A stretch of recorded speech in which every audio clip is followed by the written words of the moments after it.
Hello दोस्तों, आज मैं आपको वी लुकअप एक्सेल के उस फार्मूले के बारे में बताऊंगा जो शुरू में बिगिनर्स को काफ़ी परेशान करते हैं। वो फार्मूला है वी लुकअप। वी लुकअप ऐसा फार्मूला है जो शुरू में बिगिनर्स होते हैं उन्हें काफ़ी ज़्यादा परेशान करता है, उन्हें समझ में नहीं आता। तो मैं एक ऐसी सीरीज़ लेके आ रहा हूँ एक्सेल की, वी लुकअप। इन्हीं सारे जितने भी फार्मूला है, एच लुकअप, इंडेक्स या जितने भी फार्मूला है, सम इफ़ या इफ़, जितने भी फार्मूले हैं मैं आपको उसे अच्छे तरीके से समझा सकूँ। ये सीरीज़ है जो चलेगी आप सबके लिए। मैं अभी अपनी पहली क्लास में आपको वी लुकअप फार्मूले के बारे में समझाऊंगा। वी लुकअप फार्मूला बहुत ही सिंपल फार्मूला है जिसे आप कुछ भी वैल्यूज़ जो है लार्ज डाटा में से निकाल सकते हैं। अगर दो डाटा लार्ज डाटा में से आप आराम से निकाल सकते हैं। तो मान लीजिए ये मैंने एक डाटा बना रखा है। मैं चाहूँगा कि आप पहले इसे को कॉपी कर लें या इसी को डिक्टो अपने एक्सेल शीट में बना लें। मैं आपको 2 मिनट का या 5-10 मिनट का टाइम लेके पोज करके आप इसे बना लीजिए। आपने ये डाटा बना लिया होगा, मैं ये उम्मीद कर रहा हूँ। तो एज़ पर टेबल 1 में पहले मैं आपको पूरी सिचुएशन समझा देता हूँ।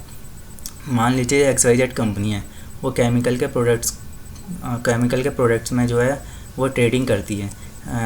XYZ कंपनी जो है काफ़ी अपने सारे क्लाइंट्स है उन्हें माल बेचती है।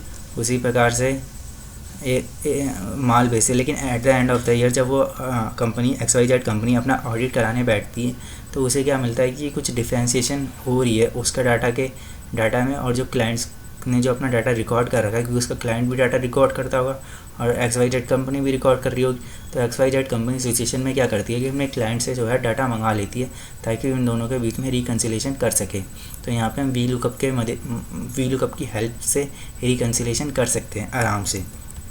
तो आप देख रहे होंगे XYZ जो है कंपनी, जो हमारी मेन कंपनी है जो सेल करती है प्रोडक्ट केमिकल का, वो जो है यहाँ पे उसका डाटा दे रखा है। और ये हमारा वो डाटा है जो क्लाइंट से रिसीव हुआ है। एज़ पर क्लाइंट यहाँ पे हम लिख देते हैं क्या, एज़ पर क्लाइंट। ये हमारा डाटा जो है हमें क्लाइंट से रिसीव हुआ है। तो यहाँ पे हम वी लुकअप फॉर्मूले से इन सब की वैल्यूज़ निकालेंगे। यहाँ पे हमने क्या करा कि जो XYZ कंपनी है वो अपने हर क्लाइंट्स को जो है एक जो यूनिक कोड दे देती है, जिससे वो उसे पहचानने में बड़ी आसानी होती है।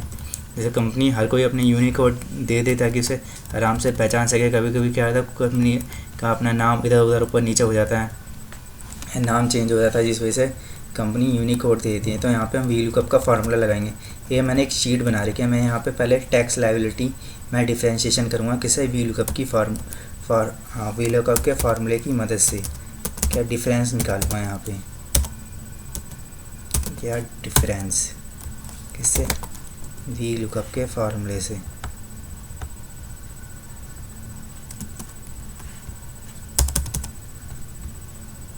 तो चलिए फिर शुरू करते हैं इसे निकालना। वी लुकअप बहुत ही सिंपल फार्मूला है और मैं इसे आपको बहुत अच्छे तरीके से समझाऊंगा। बेसिक टू एडवांस आपको बेसिक चीज़ें बताई जा रही है, आगे चल के आपको एडवांस चीज़ें भी बताई जाएगी।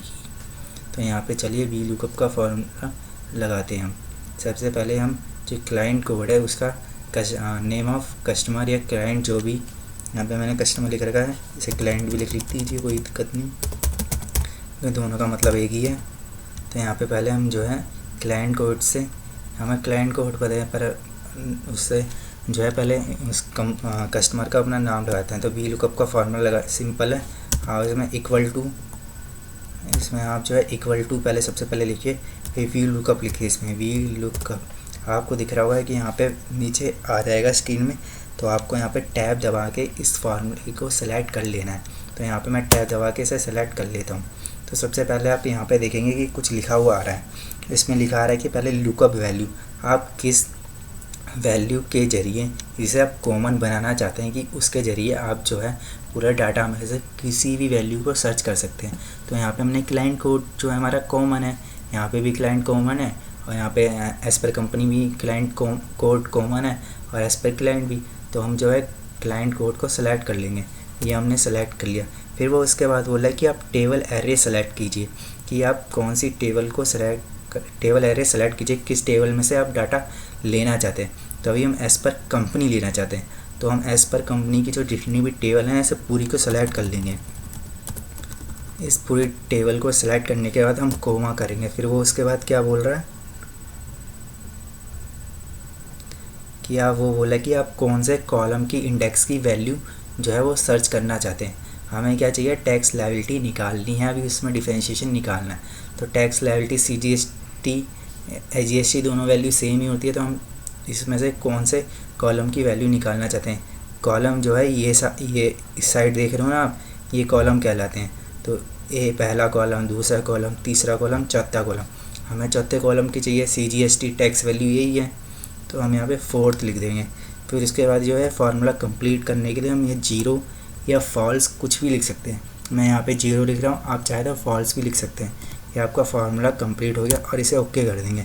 आप देख रहे हैं, सॉरी हमें क्या चाहिए था, क्लाइंट से हमें चाहिए थी कस्टमर की वैल्यू चाहिए थी, इसे 4 की जगह 2 करते हैं।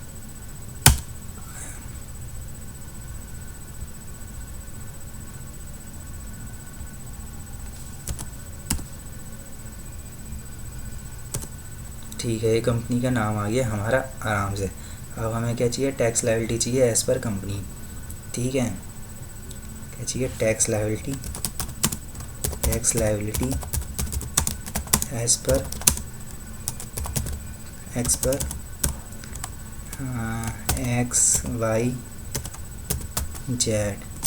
ठीक है, हमें यहाँ पे चाहिए tax liability as per client. Okay, तो यहाँ पे सिंपल वही है, वी लुकअप का फॉर्मूला हम अप्लाई करेंगे। तो वी लुकअप यहाँ पे हम सेलेक्ट कर लेंगे उसे, हमें किस में से निकालना है, एज़ पर कंपनी XYZ। तो यहाँ पे सबसे पहले हम अपने कॉमन चीज़ को सेलेक्ट कर लेंगे, जो है क्या, क्लाइंट कोड। उसके बाद हम पूरी टेबल को सेलेक्ट कर लेंगे, ये मैंने सेलेक्ट कर ली। इसके बाद कोमा, हमें कौन सा कॉलम इंडेक्स लेना है जिससे हमें टैक्स लायबिलिटी मिल सके, वह है 4th, 1 2 3 4, और ये फिर उसके बाद 0, और ये टैक्स लायबिलिटी जो है हमारी आ गई। हाँ, देख रहे हैं 1350 राम एंड कंपनी की आ चुकी है। आप यहाँ से भी चेक कर सकते हैं, राम एंड कंपनी की 1350 रुपये।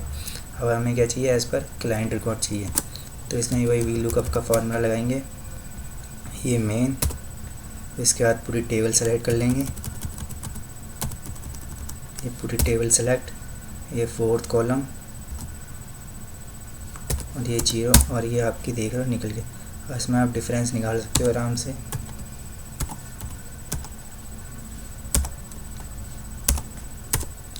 आप एक चीज़ देखोगे इसमें कि जो है कंपनी है उसके अकॉर्डिंग जो है 1350 रुपये की लायबिलिटी बनी है, मतलब 1350 रुपये की लायबिलिटी बनी है।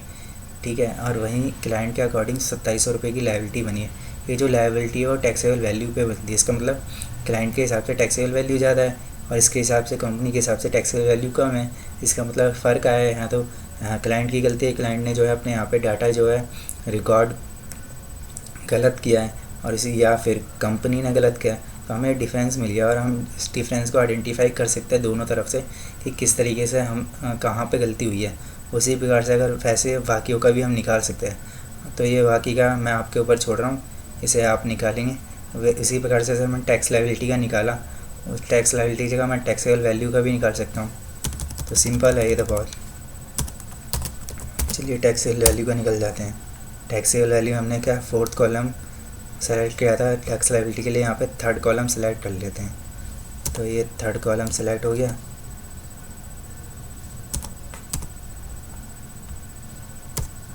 ये इतनी आ गई, और यहाँ पे भी हम 3rd कॉलम सेलेक्ट कर लेते हैं अपना।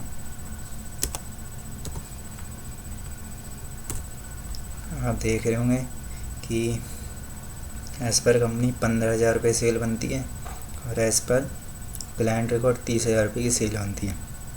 आप यहाँ से भी आइडेंटिफाई कर सकते हैं 15,000 रुपये की सेल, राम एंड कंपनी 30,000 रुपये की सेल, और बाकी के जो हैं ये आप खुद से ट्राई कीजिए, खुद निकालिए।